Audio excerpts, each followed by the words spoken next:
My fellow citizens of all nations. Antichrist or Antichristian by Friedrich Nietzsche. This book is not just any other book. This book is deep insight into Christianity. And since this book is very special, this book is not written just for everybody.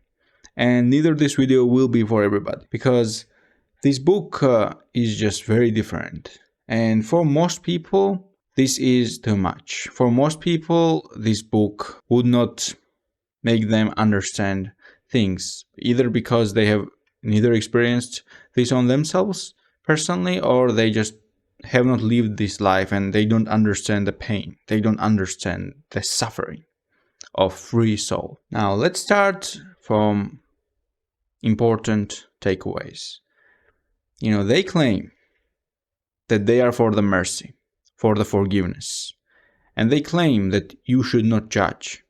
And yet, they condemn anyone who dares to disagree with them to hell. They just condemn anyone to hell. Whoever disagrees with them. If you disagree with them, you are condemned to hell for eternal punishment and torture. And yet these people claim that they preach mercy, forgiveness, and love and understanding. And at the same time, they condemn anyone to hell, to eternal torture and suffering. How should we look at the world after that? And at the same time, these same people, they claim that human soul is immortal, and any soul is immortal, and they give immortality to any soul for free. Now, what is that? How can you give such a valuable stuff just for free? Everyone can have an immortal soul? And where is the connection there? Yes, we have immortal soul, so we will be eternally tortured in hell at the same time. And connecting these two things, extremes, with each other, and claiming that that's mercy, that's love, that's understanding. We hate, for example, evil and cruel nations that have committed genocides in world history. And we hate not the nations, but the people and the culture itself that committed such savagery. And we condemn the perpetrators of the genocides and massacres, and rightfully so. But at the same time, we somehow have to respect and show great respect toward the idea of eternal suffering. Now, let's move to another thing. What faith does fundamentally? Faith does not move the mountains. Faith puts mountains where there were none on the first place. There was no problem there.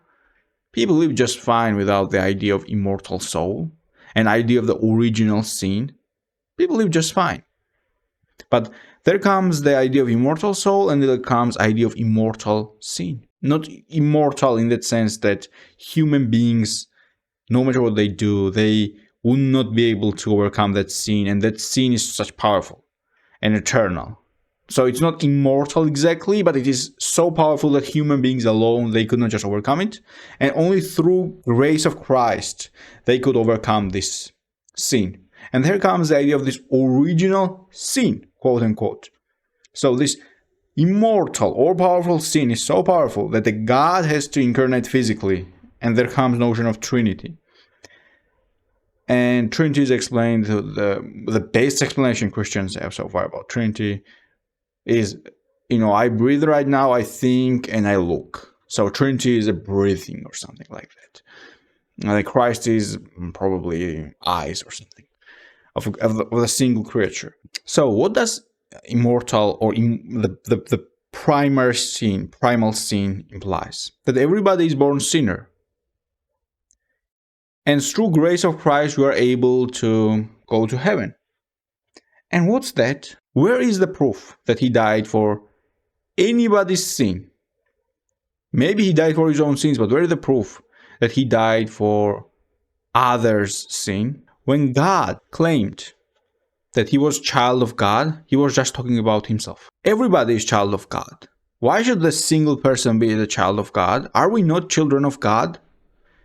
Are we not the same creatures of God? Why should we put somebody else above us and claim that somebody is somehow superior than all of us? Why should we do that? It does not make much of a sense. Now, Paul famously says something very interesting. Who is Paul, by the way? Saint Paul. He is sort of a real inventor, real creator of the Christianity. He invented Christianity. Rome did later make Christianity a world religion, but Paul is the inventor of Christianity. Paul interpreted the Christ and his behavior and the way he wanted. And Paul says something very interesting. Of course, it's not exact quotation. You can find the exact quotation yourself. But he says something like this. God chose weak and foolish of the world, things which are despised, basically. Oh, God chose what? Weak and foolish? And those that are despised? You know why is this said? Because first Christians were actually slaves and some twisted-minded people. And you know what they did? Christianity that claims to be tolerant and claims to be forgiving, how many great minds has Christianity burned alive because they said common things like Earth is not the center of the universe? And how many people were massacred and destroyed under the name of Christianity? Just let's mention Crusades. What was the Crusades, if not high level of piracy and looting? Come on, let's be honest here. Yeah, there may have been some justification for Crusades because it was requested by Roman Empire. But what the Crusaders actually did, the Roman Empire would have been better without Crusades, because the Crusaders were the first one that looted the Constantinople, which is quite ironical, and which created the biggest schisma, biggest division in Christianity later, which became Catholic Christianity and Orthodox Christianity. And the seeds of that schisma was put back then, when Fourth Crusaders, if I remember correctly, in the 13th century, looted the Constantinople. And the looting was not like some light looting. They looted really seriously the Constantinople. And it weakened the empire even more than it was weakened. And what they did to those holy lands and people there, come on. It was just higher form of piracy. As Nietzsche says it, and to be honest, quite frankly, most likely this is widely accepted opinion these days. And Crusaders were not these people that went there for something. Come on. How did Christianity repay the Roman Empire? Christianity is a vampire. Christianity has sucked the Roman Empire dry. Christianity, right? And bad emperors. Rome could survive bad and absolutely competent emperors that were willing to make horses as senators and etc. But the empire could not survive the Christianity.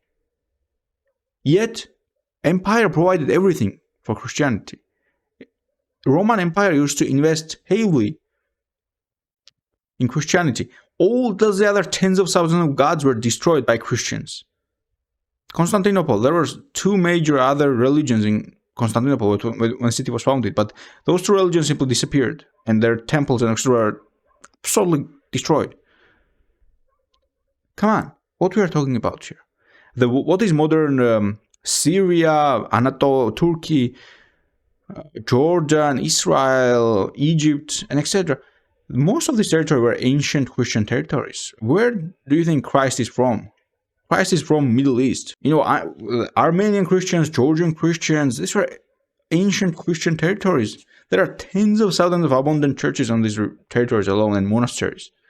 And many probably unknown because they were reduced to rubble when the conquest, Islamic conquest, and later Mongol and etc. other invaders invaded those territories. To be honest, the history there is much more complicated because Baghdad was also devastated by Mongols, if I remember it correctly. But let's not talk about history right now. We're talking about very specific facts here. These were ancient Christian territories. Rome used to control these territories for centuries. And Rome gave Christianity everything. Gave Christianity the technology, means, and how to build magnificent temples. And what Christianity did in exchange? Nothing. Christianity was more than Christians. They were full of hatred toward Roman Empire. They destroyed tons of thousands of gods of Roman Empire. They had zero tolerance toward anything else, toward any other religion. When Christianity became state religion of Roman Empire, less than 10% of the Roman population was actually Christian. What? 90% of people were eaten alive by this 10%. and cultures and so many gods. What was a witch hunting? Even in the Middle Ages, when Rome no longer even existed. What was witch hunting? It was form of persecution and hatred and intolerance toward religious minorities. Witches. Anyone who somehow did not worship a god who also has a father apparently, and who also is a father himself. Don't think, please. Do not think. Believe. Religion cannot exist without a sin. Do you know why?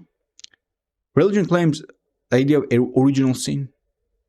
It means that our first mistake is to be born, and yet the same religion comes out against abortion. If we are born sinners, why should you not support abortion? If you support abortion, then it means that he doesn't have to die for other sins. Nobody will be born in the first place. In fact, Christianity has such a quote in Bible, which Paul says, if I remember correctly, where he says basically that it would be if good Christians did not marry at all and did not create a family at all. And imagine the impact that had on an empire. Basically, you are telling the empire and people to not multiply and not have what, and how does it help the society?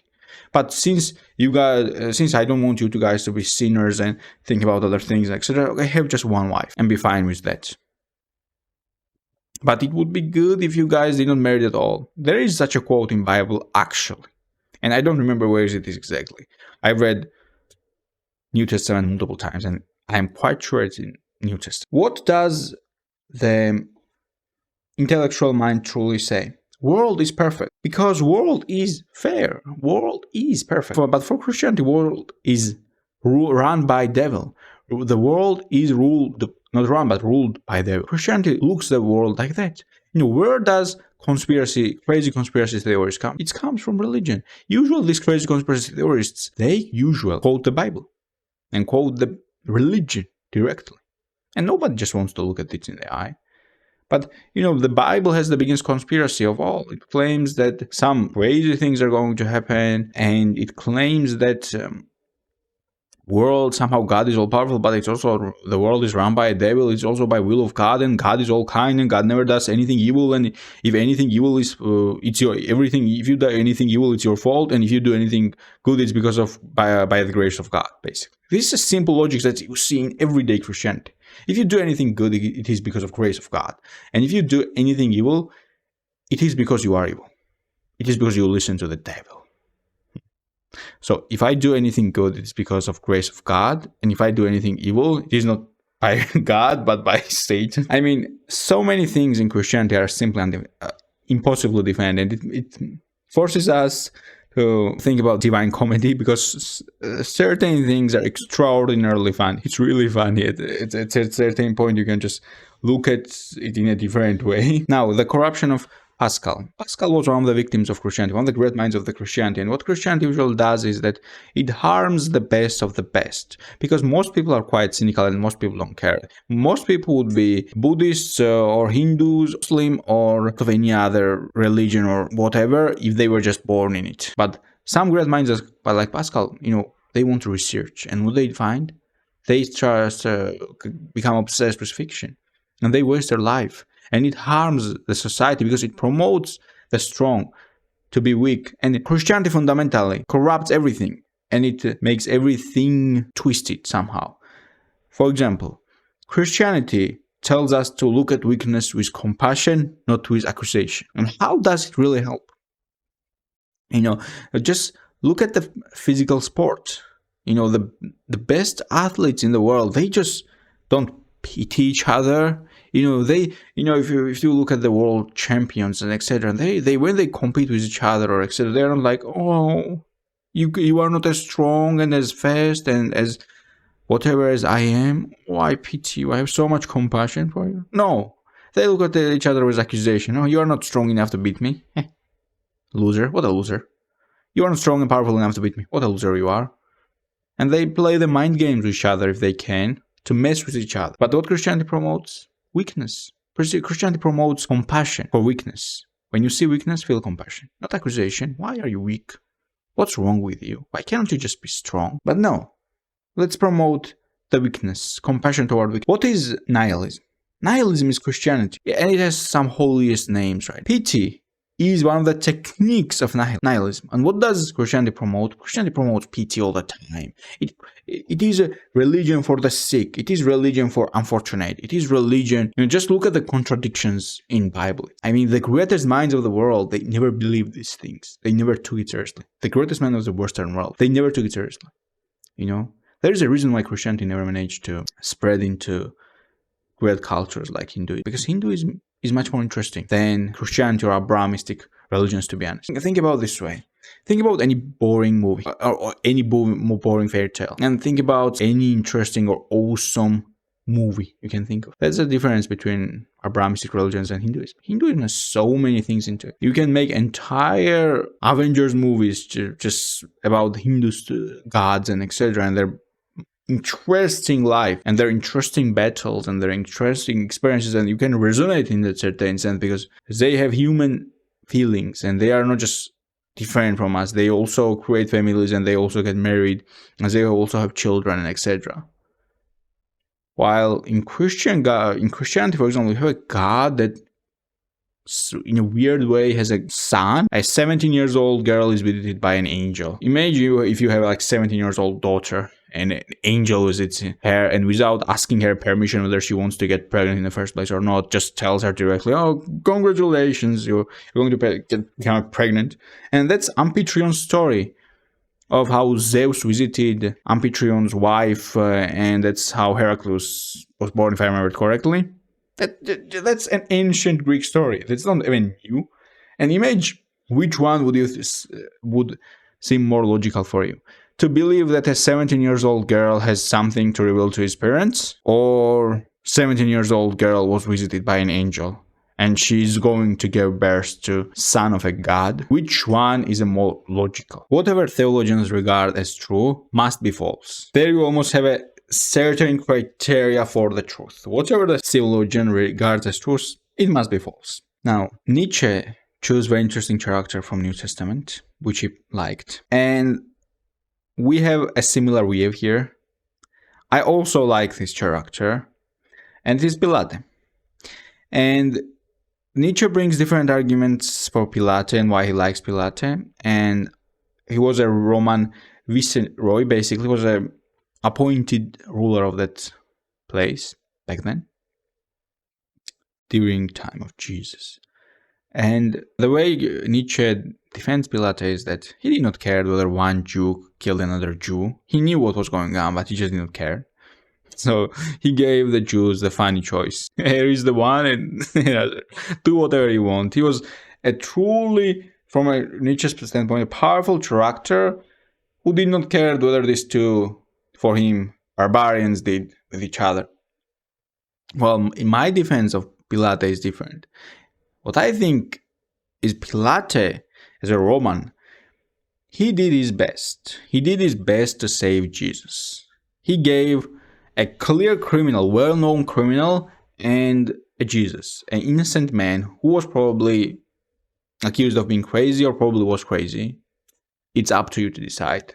But probably was, if he existed, maybe he's misunderstood. Because a lot of great minds have been misunderstood. He could also be misunderstood. Because again, Christ is a minor role in Christian politics in reality.